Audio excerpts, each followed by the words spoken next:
Hat trick महोत्सव आयोजित किया गया। महोत्सव में मुख्यमंत्री भूपेश बघेल शामिल होने पहुंचे थे, जहां उन्होंने प्रदेश के नगर निगम के प्रतिनिधियों को सम्मानित भी किया। साथ ही अगले साल स्वच्छता की रैंकिंग में और बेहतर परफॉर्मेंस काम करने की बात कही है। मुख्यमंत्री ने कहा कि छत्तीसगढ़ को तीसरी बार पहले स्वच्छ राष्ट्र का दर्जा प्राप्त हुआ है, जिसको राष्ट्रपति ने सम्मानित किया है।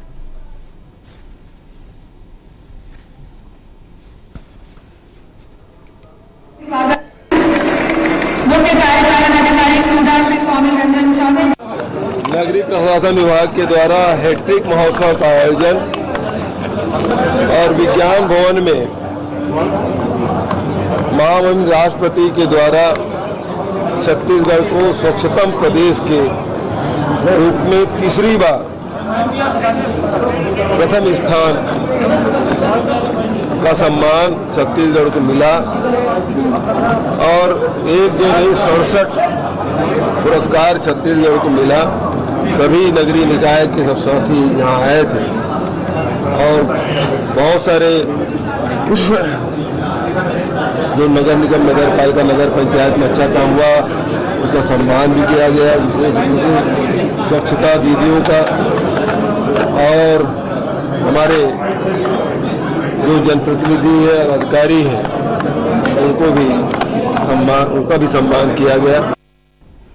छत्तीसगढ़ प्रदेश कांग्रेस कमेटी के अध्यक्ष मोहन मरकाम के दिशा निर्देश पर महंगाई के मुद्दों को प्रभावी ढंग से आम जनता तक पहुंचाने के उद्देश्य से 18 नवंबर से लेकर 22 नवंबर के बीच प्रदेश के समस्त जिला मुख्यालयों में पत्रकार वार्ता का आयोजन किया गया, जिसके तहत बेमेतरा जिले के विधायक कार्यालय में राजेंद्र तिवारी, अध्यक्ष खादी और ग्रामोद्योग बोर्ड ने पत्रकार वार्ता में कहा कि मोदी सरकार की मुनाफाखोरी वाली नीतियों के कारण देश की जनता महंगाई से बदहाल है। मुफ्त में मिले पूरे छत्तीसगढ़ में जन जागरण अभियान चल रहा है। लोगों को ये बताने के यूपीए की सरकार में, डॉक्टर मनमोहन सिंह जी की सरकार के समय में महंगाई की क्या स्थिति थी, चीजों के दाम कैसे थे, और अब जब केंद्र में डॉक्टर श्री मनमोहन सिंह जी की जगह श्री नरेंद्र भाई मोदी की सरकार है तो कितना हाहाकार मचा हुआ है। ये तुलनात्मक रूप से जानकारी देने के लिए एक जन जागरण अभियान चल रहा है और उसी श्रृंखला की एक कड़ी के रूप में यहाँ पर पत्रकार वार्ता आज श्री आशीष छाबड़ा जी के कार्यालय में जिला कांग्रेस कमेटी के अध्यक्ष श्री पटेल जी की उपस्थिति में आज ये प्रेस कॉन्फ्रेंस हुई। कोरिया के मनेन्द्रगढ़ के आसपास के क्षेत्र में रेत माफियाओं के हौसले बुलंद है। प्रशासन की कार्रवाई के बाद भी रेत खनन और भंडारण जारी है। बरसात में 15 जून से 15 अक्टूबर रेत उत्खनन प्रतिबंधित रहता है, जबकि लगातार रेत माफिया रेत खनन और भंडारण कर 3 से 4 गुना मूल्य में रेत का व्यापार कर रहे हैं। इससे शासन के कर में लाखों रुपए का नुकसान हो रहा है। इसके साथ ही रेत खरीदार को भी रेत के लिए मोटी रकम चुकानी पड़ती है। मनेन्द्रगढ़ के आसपास क्षेत्रों में रेत उत्खनन और भंडारण जारी है। खनन विभाग की कार्रवाई महज खानापूर्ति के लिए हो रही है। अधिकारियों की माने तो रेत खनन पर कार्रवाई जारी है, जबकि रेत माफिया निरंतर रेत उत्खनन कर भंडारण कर रहे हैं।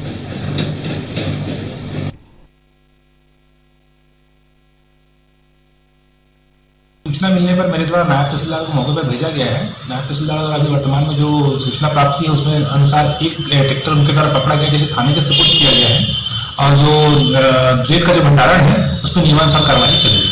उसको जो रेत है अगर उसमें कोई भी गलत तरीके से वो अगर भंडारण होता है तो उस कंडीशन में हम जो अवैध भंडारण है इसको जब्त करते हैं। और चूंकि वो जगह ग्राम पंचायत क्षेत्र में है तो ग्राम पंचायत सरपंच के सपोर्ट में दिए गए। जांजगीर चांपा जिले के शिवरी नारायण में अखिल भारतीय विद्यार्थी परिषद शिवरी नारायण इकाई के सभी कार्यकर्ताओं ने वीरांगना रानी लक्ष्मीबाई की 193वीं जयंती के उपलक्ष्य में बाजे गाजे के साथ रानी लक्ष्मीबाई की वेशभूषा पहने हुए घोड़े पर सवार होकर शोभा यात्रा निकाली गई। यात्रा का शुभारंभ सरस्वती शिशु मंदिर शिवरी नारायण से केरा चौक, वीडियो चौक, मंदिर गली, थाना चौक होते हुए सरस्वती शिशु मंदिर शिवरी नारायण पहुंचा, जहां रानी लक्ष्मीबाई के चित्र में पुष्पमाला पूजा अर्चन कर कार्यक्रम को आगे बढ़ाया गया। सभी चौकों में भव्य स्वागत हुआ।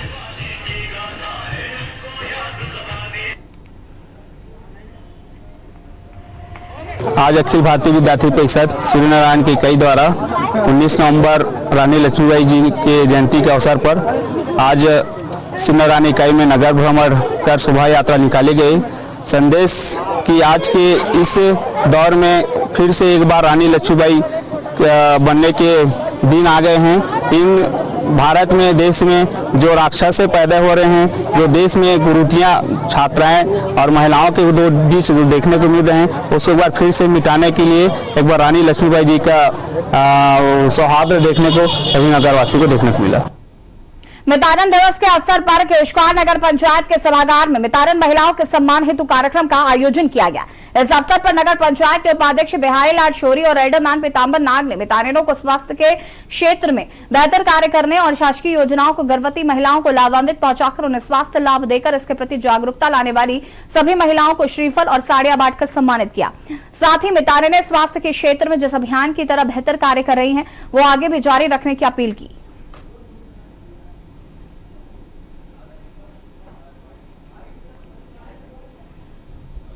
हमारे नगर पंचायत के अध्यक्ष के मार्गदर्शन में समस्त नगर पंचायत क्षेत्र के मितानी ने बहनों का सम्मान समारोह था।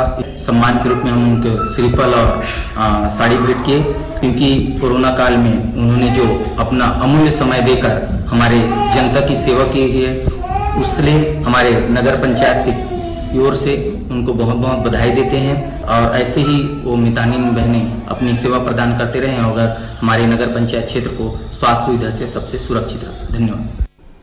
खबर रायगढ़ से, जहां प्रदेश शिक्षा मंत्री रायगढ़ प्रेमसाय सिंह टेकाम जिले के एक दिवसीय दौरे पर पहुंचे। यहां पर उन्होंने मणिपुर में शहीद हुए विप्लव त्रिपाठी की पत्नी अनुजा और बेटे अभय त्रिपाठी के घर पहुंचकर परिजनों से मिले और शहीद को श्रद्धांजलि अर्पित की। इसके साथ ही उन्होंने कहा कि कैबिनेट बैठक में पूर्ण क्षमता के साथ स्कूल खोले जाने का निर्णय लिया गया है। स्कूल खोले जाने पर स्कूलों में कोरोना नियमों का पूरा पालन किया जाएगा। स्कूलों में पढ़ाने वाले शिक्षकों को पूर्ण रूप से दोनों डोज वैक्सीनेशन होना अनिवार्य किया गया है।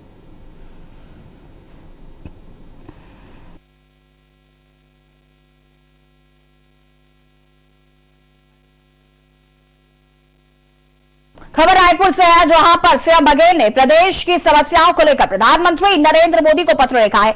पत्र में खाद्य विभाग भारत सरकार को 12 नवंबर 2021 को जारी प्लान के अनुसार नए जूट बारदानों की समयानुसार आपूर्ति की व्यवस्था सुनिश्चित करने का अनुरोध किया। मुख्यमंत्री ने कहा कि विपक्ष के अल्प ज्ञान पर मुझे तरस आता है, क्योंकि भारत सरकार ने ही जूट कमिश्नर का पद क्रिएट किया है और उनका काम है कि देश भर के सभी राज्यों को जूट प्रदान कराने की व्यवस्था करें, जो कमिश्नर ही उपलब्ध कराता है। यदि प्रधानमंत्री जी की तरफ से अनुमति मिलती है तो ठीक है, नहीं तो प्रधानमंत्री से बात की जाएगी।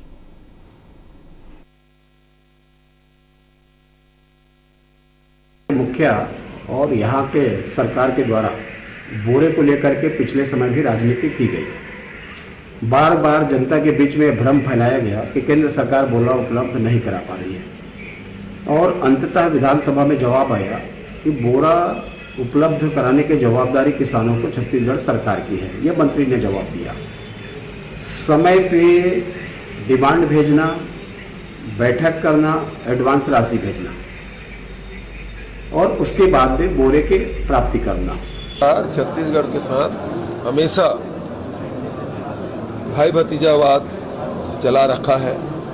अन्यथा कभी वो कहते हैं कि आप समर्थन मूल्य से 1 रुपया भी अधिक देंगे तो आपका चावल नहीं खरीदेंगे। फिर दूसरे साल कहते हैं कि आप सभी, हम इनपुट सब्सिडी देना शुरू किए तो बोले सभी को दीजिए, इस साल सभी को दे दिए। तब वो कहते आप उतना नहीं लेंगे। उतना कब से, जब से एफसीआई में चावल जमा हो रहा है तब से उतना चावल और अरवा चावल का दोनों का रेशियो बना के जमा किया जाता है। इस साल मना कर रहे थे, इसका मतलब ये है कि हमको जानबूझ के परेशान किया जा रहा है। खबर बालाद से है, जहां पर बीते 6 महीने से मध्याह्न भोजन संचालित कर रहे समूह को पैसा नहीं मिला है। प्रत्येक समूह में 70 से 80 हजार के कर्जे में है। बीते लगभग 1 सप्ताह से बालाद जिले के अधिकांश विद्यालयों में मध्याह्न भोजन व्यवस्था ठप पड़ी हुई है। मध्याह्न भोजन की राशि न मिलने से नाराज महिलाओं द्वारा चक्का जाम कर दिया गया, लेकिन प्रशासन द्वारा उन्हें उठने की बात कहते हुए थाना ले जाने की धमकी देते हुए बस में बैठा दिया गया। उसके बाद से बस को हिलाया भी नहीं गया, जहां पर महिलाएं बस के सामने व बस में बैठकर शासन प्रशासन के खिलाफ जमकर नारेबाजी करती हुई नजर आए। 15 दिन हो गए डेली लगातार काम धाम पूरा छोड़ के अपन हमारे 6 महीने पैसा भर घुमा था। कलेक्टर जाधन बीओ ऑफिस जाधन, लेकिन कुछ हमारा नहीं बताते। 6 महीने पैसा पूरा रुका हुआ है और आज हम लोग चक्का जाम किए तो हम लोग आँख उठा दे के उठो, हम लोग कुछ नहीं कर सकते बोल के आप हम लोग यहाँ थाने ले जाएंगे बोलते सबको यहाँ बैठा है, लेकिन अभी तक कोई नहीं ले जा रहे थाना।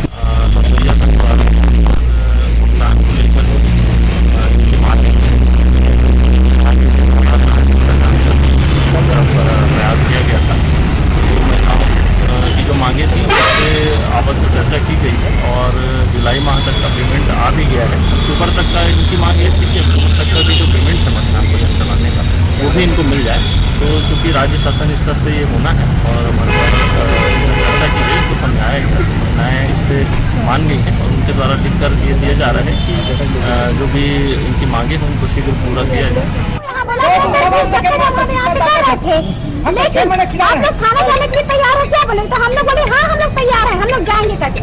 बस में हम लोगों को बिठा दिए, हम लोग बैठ गए। खबर बीजापुर से है, जहां पर जिले में चलाए जा रहे माओवादी विरोधी अभियान के तहत धर्मावरम के जंगलों में संयुक्त टीम द्वारा 3 माओवादियों को पकड़ा गया है। इन माओवादियों पर वाहनों में आगजनी और सुरक्षा बलों पर फायरिंग जैसी घटनाएं शामिल हैं।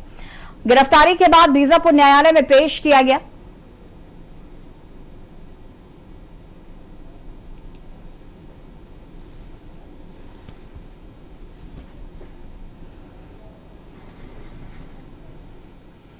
राजधानी रायपुर में सुबह एक बड़ा हादसा हुआ। सुबह मॉर्निंग वॉक पर अपने माता पिता के साथ गई नाबालिग बच्ची की करंट की चपेट में आने से मौत हो गई, जिसके बाद इलाके में हड़कंप मच गया और गुस्साए ग्रामीणों ने चक्का जाम कर दिया। ठेकेदार के खिलाफ कार्रवाई की मांग की गई है। इस मामले में राखी थाना पुलिस ने एफआईआर दर्ज कर जांच में जुट गई है। चक्का जाम करने वाले ग्रामीणों को पुलिस द्वारा समझाइश देकर स्थिति को नियंत्रित किया गया।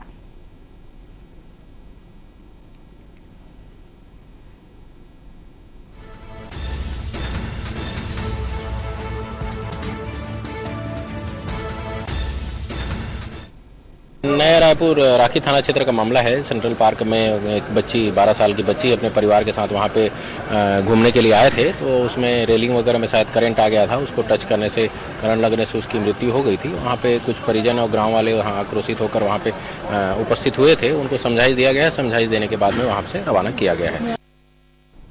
मलायनगर विधायक देवेंद्र यादव के निवास में कार्यकर्ता और जनप्रतिनिधि द्वारा बनाया गया दीपावली मिलन समारोह। इस मौके पर हनुमान चालीसा का पाठ भी पढ़ा गया। कार्यक्रम पर विशेष रूप से पूर्व विधायक भजन सिंह निरंकारी, प्रदेश कांग्रेस कमेटी के महासचिव अरुण सिसोदिया, इरफान खान, नीता लोधी, हुसैन रिजवी उपस्थित थे।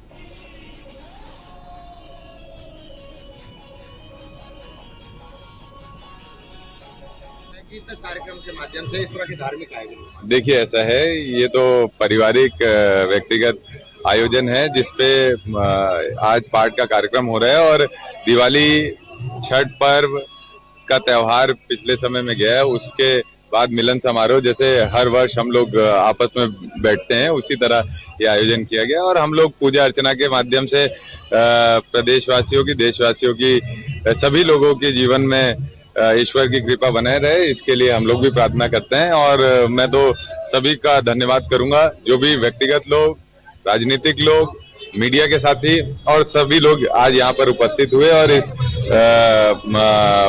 पाठ का हिस्सा बने और कार्यक्रम में आए। बिलासपुर के जोराब भाटा डल्ला गली में रहने वाले नशेड़े विजय कुर्रे ने किसी बात पर विवाद करते हुए अपने भाई मनोज कुमार कुर्रे पर हंसिया से जानलेवा हमला कर दिया। इससे उसकी जान चली गई। इधर घटना की जानकारी पाकर सिविल लाइन पुलिस की टीम भी मौके पर पहुंची। पुलिस को देखकर बदमाश आरोपी विजय कुर्रे ने पुलिस पार्टी पर भी हंसिया से 2 बार हमला कर दिया। इस हमले में कांस्टेबल शिव जोगी के सर पर चोट लगी। फिलहाल बड़ी मुश्किल से पुलिस ने आरोपी विजय कुर्रे को गिरफ्तार कर लिया है।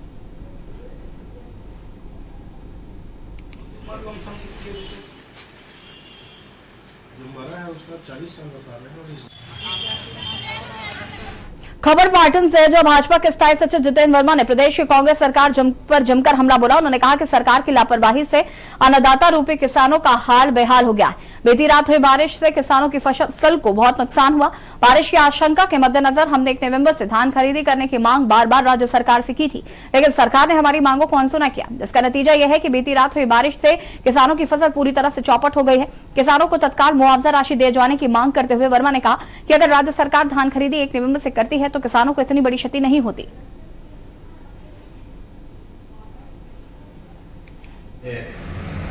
कि बेमौसम बरसात से हमारे छत्तीसगढ़ के पूरा किसान भाई बहनी मन के साल भर के फसल चौपट हो गए और चौपट हो के बहुत सारा जिम्मेदारी है।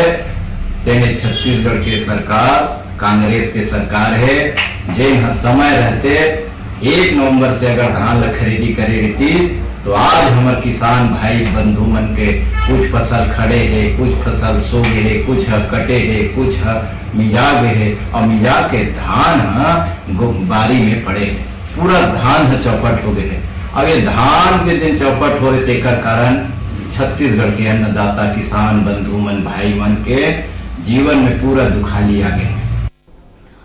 कबीरधाम जिले के दशरंगपुर चौकी अंतर्गत ग्राम बिटकुली कला निवासी अवध साहू पिता झुमकू साहू ने अपनी बेटी की आत्महत्या का आरोप दामाद पर लगाते हुए न्याय की मांग की है। वहीं पिता अमर साहू का कहना है कि विवाह के कुछ दिन बाद ही बेटी को दहेज के लिए ससुराल वाले प्रताड़ित करते थे और उसी दहेज के कारण बेटी की मौत की साजिश रची गई, जिसकी रिपोर्ट कोरबा पुलिस से की गई है और कबीरधाम पुलिस अधीक्षक से जांच की गुहार लगाते हुए पिता ने न्याय की मांग की है।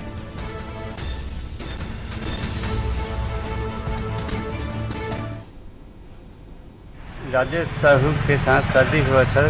सोनपुरी का रहने वाला है, ग्राम सोनपुरी रानी सागर और कोरबा में रहते थे जी। और एक दिन त्यौहार के बाद अभी 8 तारीख के बाद हुआ था मंजू के साथ। 9 तारीख को उपवास रहते थे, उसके बाद उस उपवास ये हो जाएगा। उसके बाद 9-10 तारीख को आऊँगा बिल्कुल ऐसा कर बताए थे। 1 नवंबर को 3 नवंबर को मेरी कॉल की थी वो कि दिवाली के बाद आऊँगी करके। मैं उनको बोली कब आ रही हो, बहुत दिन हो गए मेरे देखे जैसे निकले लग रहा है, बहुत दूर में हो। तो बोली कि 8 तारीख को उद्यापन कराऊँगी, उसके जस्ट बाद फिर कमरधा आऊँगी करके। लेकिन उद्यापन के जस्ट दूसरा दिन ही कॉल आया कि मंजू ने फांसी लगा ली है, जबकि वो तो इस बारे में कुछ भी नहीं बताई थी। वो खुद बोलती थी कि मैं ऐसा कदम कभी नहीं करूँगी, मेरे किससे क्या मिलेगा, जो आत्मा है वो भी भटकती रहती है करके। और ये भी कहा था कि मेरा एक बच्चा है, मैं उसी के सहारे जी लूँगी। लेकिन ऐसे नहीं हो सकता, क्योंकि वो ऐसा बोल कर ही नहीं सकती है कभी। खुद बोलती थी जो यहाँ जाने के बाद भी वहाँ सुख नहीं मिलता करके, तो वो ऐसे नहीं कर सकती। और अगर करती भी तो उनका भी तो कुछ सबूत वगैरह होता, लेकिन वहाँ पर जाने के बाद मेरे पिताजी लोग गए थे तो वहाँ पर उनको कोई भी ऐसा सबूत नहीं मिला। कवर्धा से खबर है, जहां पर मल्हापारा के बुजुर्ग के पीठ पीछे चाकू से हमला किया गया। घटना के बाद बड़ी संख्या में थाने के लोग वहां पहुंच गए। पुलिस विभाग की उदासीनता को लेकर लोगों में रोष देखा गया। लोगों ने पुलिस के कार्रवाई न करने पर आंदोलन की चेतावनी दी है। वहीं मामले की जानकारी देने में पुलिस विभाग मनमानी तरीके से आनाकानी करते हुए नजर आया।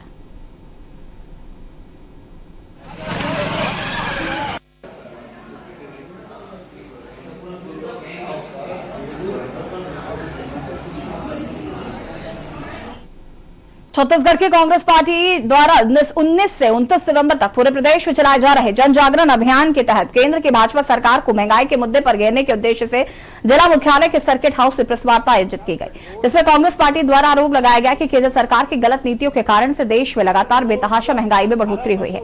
इस दौरान छत्तीसगढ़ पर्यटन मंडल के सदस्य नरेश ठाकुर, जिला कांग्रेस अध्यक्ष सुभद्र सलाम सहित कांग्रेस के अन्य वरिष्ठ नेतागण उपस्थित रहे। अगर इंटरनेशनल मार्केट में क्रूड ऑयल का रेट केंद्र सरकार की 5 गलत नीतियों के चलते, चाहे वो नोटबंदी हो, जीएसटी हो, इन सब चीजों के चलते आज देश में महज 4 माह में 53% से ज्यादा वस्तुओं में वृद्धि हुई। सिलेंडर की बात करें, पेट्रोल, डीजल, गैस, साबुन से लेकर आम आदमी की दैनंदिनी की वस्तुओं में इतनी वृद्धि हो चुकी है कि आज 3/4 जो पैसा है वो केवल महंगाई के उसमें जा रहा है। बच्चों को फीस नहीं पट पा रहे हैं। इन सारी चीजों को लेकर कांग्रेस लगातार अभियान चला रही है, सड़क की लड़ाई लड़ रही है। आगे भी माननीय भूपेश बघेल जी, मोहन मरकाम जी के नेतृत्व में बहुत हुई महंगाई की मार, बस करो मोदी सरकार, इस नारे को लेकर हम लोगों तक के अपनी बातों को रख रहे हैं। और वक्त हो गया छोटे से ब्रेक का, जल्द हाजिर होता है। आप देख रहे हैं